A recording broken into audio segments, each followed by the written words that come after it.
Good morning, students. Today we are going to learn about a very important topic, that is photosynthesis, that comes under autotrophic mode of nutrition, and that is followed by the autotrophs, or those organisms which are able to prepare their own food. So, as we have been studying about photosynthesis since a very long time, we have also studied about it in our junior classes. I guess since class 4th we start studying about photosynthesis. But today we'll study about it in much details. Photosynthesis is the process by which green plants can prepare their own food in the presence of four raw materials. The four raw materials required for the process of photosynthesis are carbon dioxide plus water in the presence of sunlight and chlorophyll gives rise to a carbohydrate and a byproduct, that is the oxygen gas. Now, as you can see here, the green plant is here. It takes the carbon dioxide from its surrounding, that is the air present. We know that in the air the percentage of carbon dioxide is 0.03%. The light energy is also available. You know that sun is the ultimate source of the light energy. And here the water, the root hairs absorb the water from the soil. Now, in the presence of carbon dioxide and water and sunlight and chlorophyll. Now, what is chlorophyll? Chlorophyll is the green pigment that is present in the leaves, okay?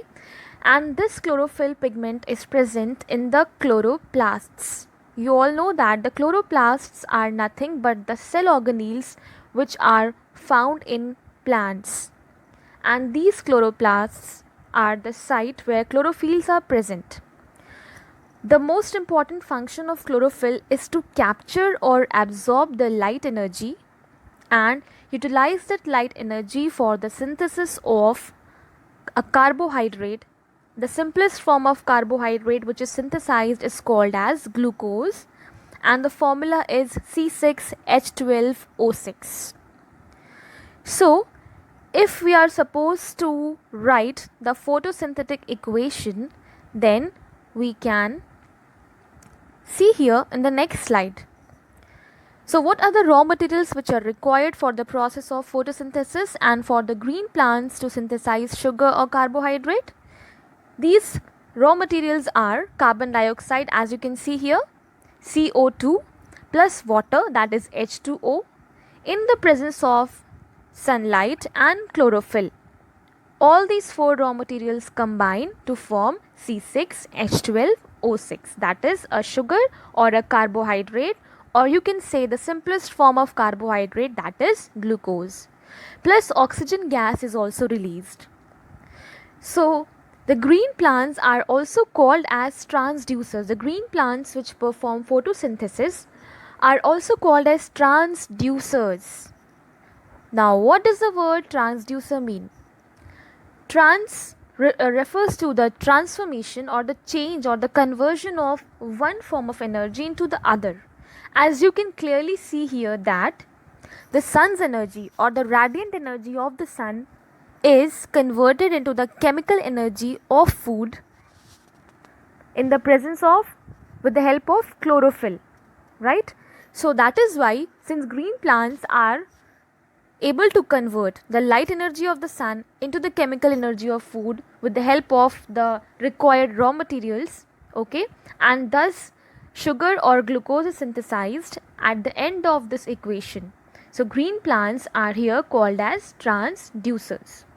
Now we will understand the process of photosynthesis in much details, but before that let us have a look at the different events that are going to occur during the photosynthetic process. So there are four major events, okay, that are going to take place one by one, and these four steps will be carried out in two major reactions. There are two major steps of photosynthesis, two major reactions, which are called as the light reaction and the dark reaction. Let us just combine all these two reactions and let us see the overall steps which are going to take place during photosynthesis. The first step is, the first event is absorption of light energy by chlorophyll. So first of all, it is the role of chlorophyll to absorb the light energy of the sun. Chlorophyll is present inside the leaf in the chloroplasts, right? As soon as this light energy is absorbed by the chlorophyll, then that light energy is used for the next step or the next event of photosynthesis, that is the photolysis of water. Now, photolysis is a word which is made up of two different words. If you break it down, you will get photo and lysis. Photo means light and lysis means breakdown. It means that what will happen? Water H2O is broken into what? Its two components, H2 and O2. So, photolysis of water is carried out when absorption of light energy will occur by chlorophyll. That light is used to convert water into its respective H2 and O2. And what is the third step? In this way, water is utilized in the presence of carbon dioxide, and what will happen? The light energy will finally be converted into the chemical energy, and that chemical energy is in the form of glucose. The last step is the reduction of carbon dioxide to carbohydrates. So these were the four major events that occur during the photosynthetic process, and let us have a look at all these steps once again. Number 1, absorption of light energy. The first event that is going to occur is the absorption of sun's energy or the light energy by the chlorophyll, and utilization of that that light energy for the photolysis of water, right? For this photolysis of water, what is photolysis? It is the breakdown of water molecules into the respective H2 and O2 molecules, right? And the next step will be finally conversion of light energy into the chemical energy will take place, as a result of which what will happen? The carbon dioxide will be converted to carbohydrates or glucose. Moving on to the next slide.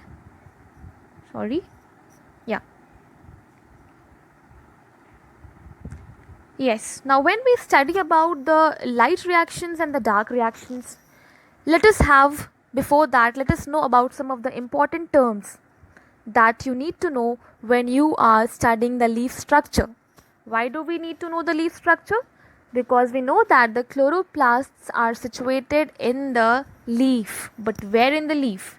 So, let us see the first term which you can see here, mesophyll cells, the group of cells which form the internal ground tissue of the leaf that lies between the two epidermal layers, the upper epidermis and the lower epidermis.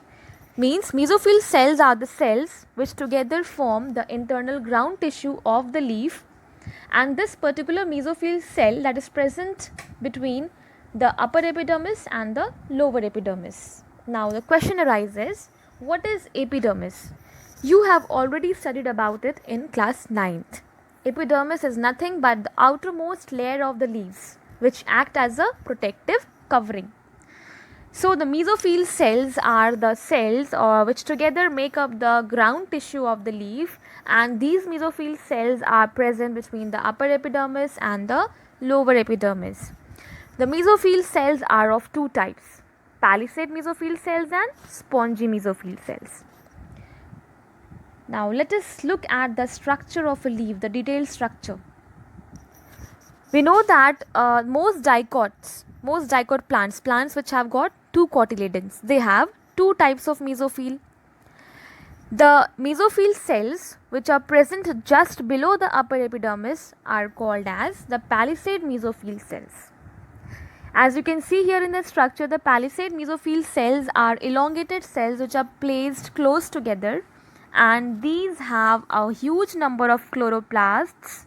These chloroplasts contain chlorophyll, and therefore the palisade mesophyll cells play a very important function or role in photosynthesis, right? Below the palisade mesophyll cells, you can see lies the layer of spongy mesophyll cells. Now, there are air spaces between the spongy mesophyll cells, and that is why they are meant for gaseous and water exchange.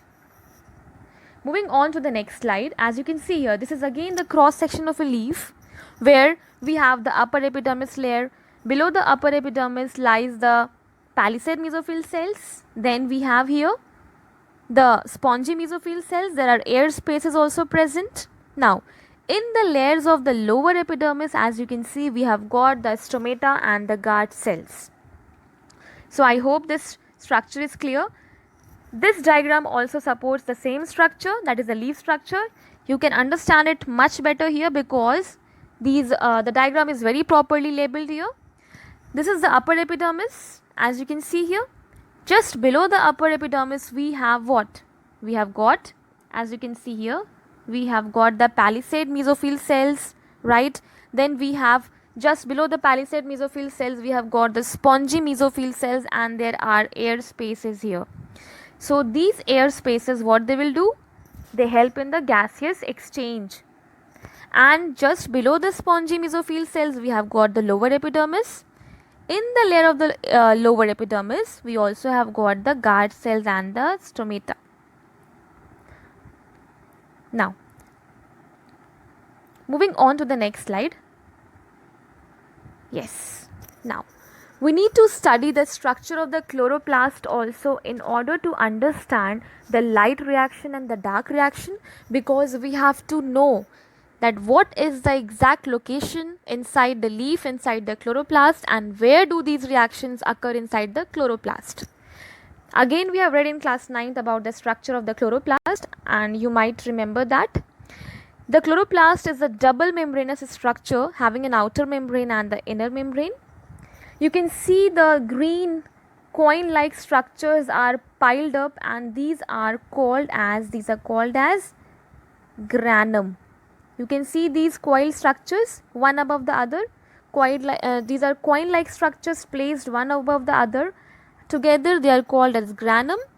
But when you refer to each of these coins, each of the coin is called a thylakoid. Right? Now, the light reaction and the dark reactions are the two reactions which together make up the photosynthetic process. The light reaction is the reaction that takes place in the presence of light, whereas the dark reaction is the reaction that is light independent. So, the light reaction occurs in the granum of the chloroplast. Where does it occur? It occurs inside the granum of the chloroplast. Yes, see. Here, the granum, what happens? The light reaction occurs. And where does the dark reaction occur? It occurs in the stroma of the chloroplast, the dark reaction. It occurs inside the stroma of the chloroplast. So, you will have to remember these two locations inside the chloroplast where the light reactions and the dark reactions take place.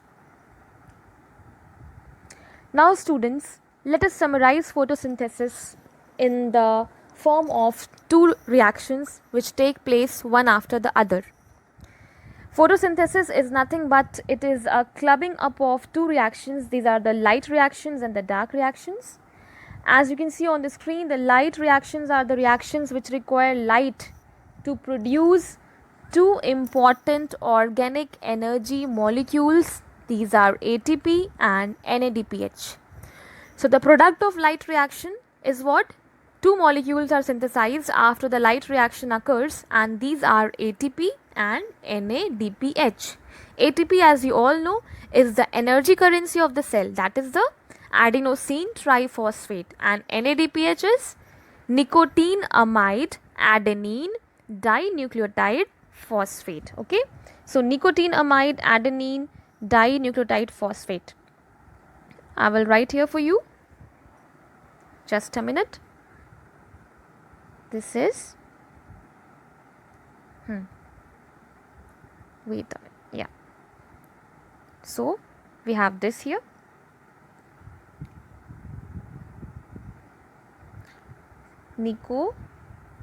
Nicotine amide dinucleotide phosphate, that is NADPH.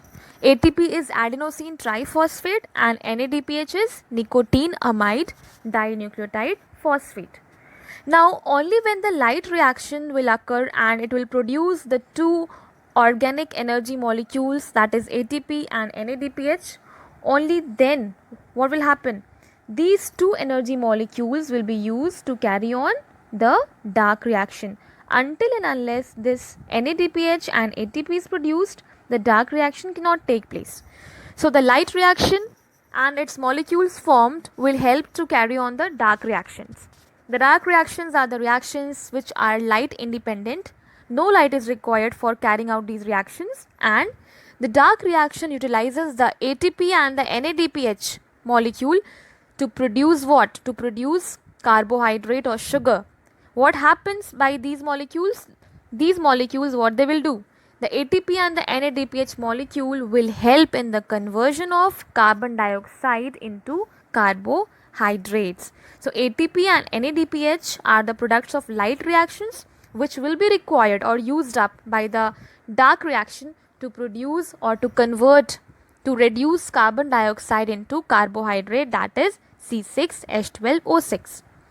The ATP provides energy for the reaction and NADPH acts as a reducing agent, because we know that the final step or event of the photosynthesis was the fixing of or the reduction of carbon dioxide to carbohydrate or glucose, and this reduction will be carried out by NADPH.